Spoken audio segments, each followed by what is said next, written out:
2.5 महिने शिल्लक असताना 34% बजेटच्या कृषीच्या बजेटचा जर खर्च होत असेल तर शेतकऱ्याच्या संदर्भात आपली भूमिका त्या बळीराजाला मारण्याची आहे, बळीराजाला संपवण्याची आहे, हे या ठिकाणी अध्यक्ष महोदय दिसून येत आहे।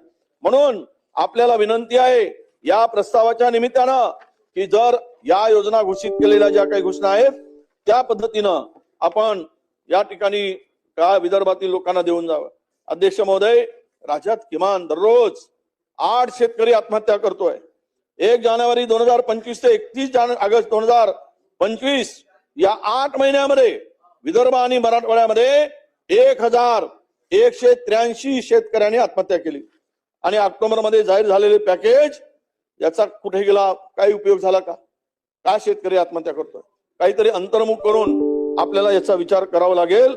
म्हणजे मी सांगितलं पॅकेजची घोषणा झाली पण शेतकऱ्यांच्या पदरात फक्त 8,500 रुपये पडले, त्याच्या पलीकडे शेतकऱ्यांना काही मिळालं नाही। ही बळीराजाची काही फसवणूक चालली आहे आणि हे जे पाप आहे या शेतकऱ्यांच्या आत्महत्येचं पाप अध्यक्ष महोदय या सरकारचं पाप आहे असं मी मानतो। अध्यक्ष महोदय, शेतकऱ्यांच्या संदर्भात असताना मी आपल्याला विनंती करणार आहे दादा की किमान या विदर्भातील शेतकऱ्यांचं यावर्षी अतिवृष्टीमुळे प्रचंड नुकसान झालं। धान पूर्णतः अवेळी पावसामुळे तो धान पूर्णतः खराब झाला, पूर्ण धान पडून गेला।